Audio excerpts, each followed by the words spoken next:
Hello bachcho, let's see this question. The question says, find a number of different ways in which 8 different books can be distributed among 3 students if each student receives at least 2 books.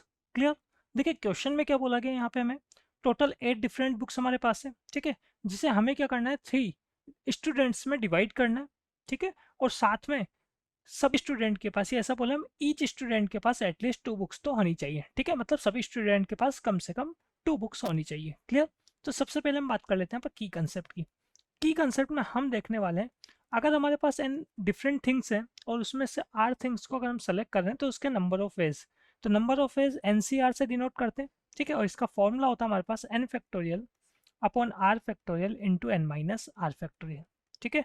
अब देखिए यहाँ से हम समझें हमारे पास total books कितनी है 8, ठीक है, तो ये बता दिया हमने यहाँ पर, हियर टोटल डिफरेंट बुक्स है ना, टोटल डिफरेंट बुक्स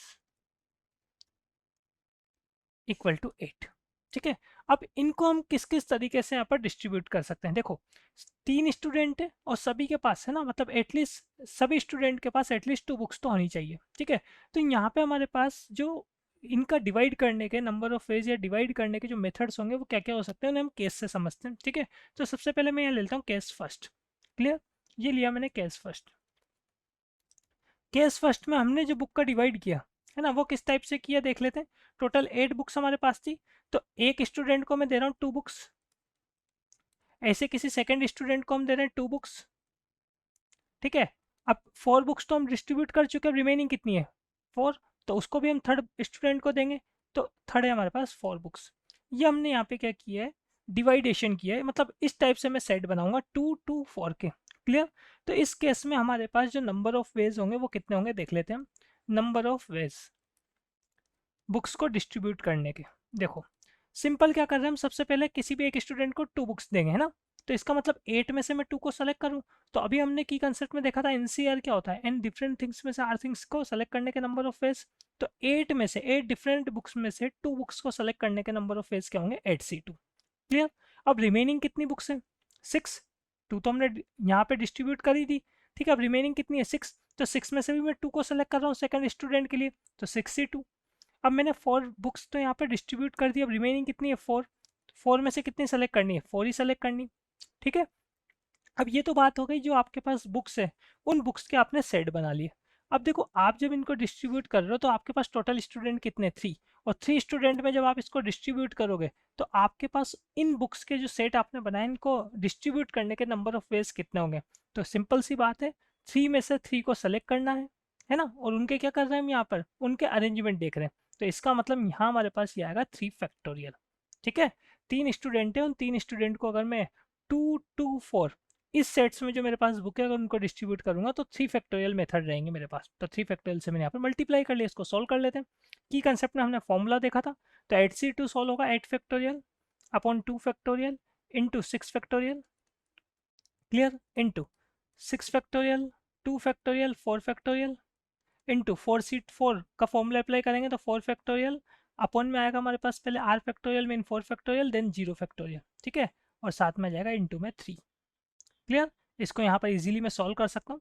तो यहाँ जब मैं इसको 3 फैक्टोरियल है ना, ये इंटू में क्या आएगा हमारे पास 3 फैक्टोरियल, 3 फैक्टोरियल को मैं 6 भी नोट कर सकता हूँ। क्लियर? ये 6 हो गया। तो इसको अगर मैं यहाँ सॉल्व करूँगा तो ये वैल्यू आएगी हमारे पास 1260। तो ये था हमारे पास केस फर्स्ट। अब चलते हैं हम यहाँ पे केस सेकंड पे। क्लियर? देखें केस सेकंड। अभी हमने क्या किया था 2 2 4 में डिवाइड किया था है ना, बुक्स के जो सेट बनाए थे वो 2 2 4 बनाए थे। अब जो बुक्स के सेट बना रहा हूँ मैं, फर्स्ट सेट में रखूंगा मैं यहाँ पे 2 बुक्स, देन मैं रखूंगा 3 बुक्स, और देन मैं रखूंगा 3 बुक्स, ठीक है। तो टोटल कितनी हो गई 8 बुक्स हो गई हमारे पास। क्लियर? अब यहाँ भी देख लेता हूँ मैं नंबर ऑफ वेज क्या होंगे हमारे पास, ठीक है। तो नंबर ऑफ वेज अगर हम फाइंड कर रहे हैं तो सबसे पहले हमने क्या किया, वही मेथड जो केस फर्स्ट में था, 8 में से 2 को सेलेक्ट किया तो 8C2, ठीक है। 8 में से अगर मैं 2 को सेलेक्ट करूँगा तो कितना आएगा हमारे पास 8C2, ठीक है। तो नोट कर लिया हमने यहाँ पर 8C2। फिर रिमेनिंग कितनी है 6, 6 में से कितने को सेलेक्ट करें 3 को, तो 6C3। फिर रिमेनिंग कितनी है, अभी तक हम 2 और 3 मतलब 5 बुक्स डिस्ट्रीब्यूट कर चुके हैं, तो अब 3 रह गई हमारे पास, तो 3 में से 3 को सेलेक्ट करना है तो 3C3। इन्हें अगेन क्या करना है 3 स्टूडेंट में डिवाइड करना है तो उनके नंबर ऑफ वेज कितने हैं 3 फैक्टोरियल। ठीक है, तो इसको मैं सॉल्व कर लेता हूँ यहाँ पे। तो 8C2 mean 8 factorial upon 2 factorial और 8 माइनस 2 मीन 6 फैक्टोरियल। ठीक है, into 6 factorial upon 3 factorial into 6 minus C. की कंसेप्ट में फॉर्मूला देखा था हमने, वही फॉर्मूला अप्लाई कर रहा हूँ मैं यहाँ पर। ठीक है, और लास्ट में ये मल्टीप्लाई हो जाएगा 3 फैक्टोरियल मीन 6 से। तो अगर मैं इसको सॉल्व करूँगा तो ये आएगा 2940, सॉरी अगर इसको हम यहाँ सॉल्व करेंगे, ठीक है, तो ये जो कैलकुलेशन हमारे पास आएगी ये आएगी 1680। क्लियर। अब देख लेते हैं हम यहाँ पे फाइनल आंसर की तरफ चलते हैं। दो ही केस बनेंगे यहाँ पे। इसके अलावा अगर मेरे को सभी स्टूडेंट को एटलीस्ट 2 बुक्स तो देनी है तो ये दो ही केस बनेंगे, इसके अलावा थर्ड केस नहीं बनेगा। क्लियर। तो रिक्वायर्ड नंबर ऑफ वेज देख लेते हैं ये यहाँ पे, रिक्वायर्ड नंबर ऑफ वेज। तो रिक्वायर्ड नंबर ऑफ वेज की अगर हम बात करें यहाँ पे, फर्स्ट केस में आया था हमारे पास 1260। ठीक है, सेकंड में आया हमारे पास 1680। इनका अगर मैं सम करूँगा तो आएगा 2940। Clear. This is our final answer. I hope you understood it well. Best of luck.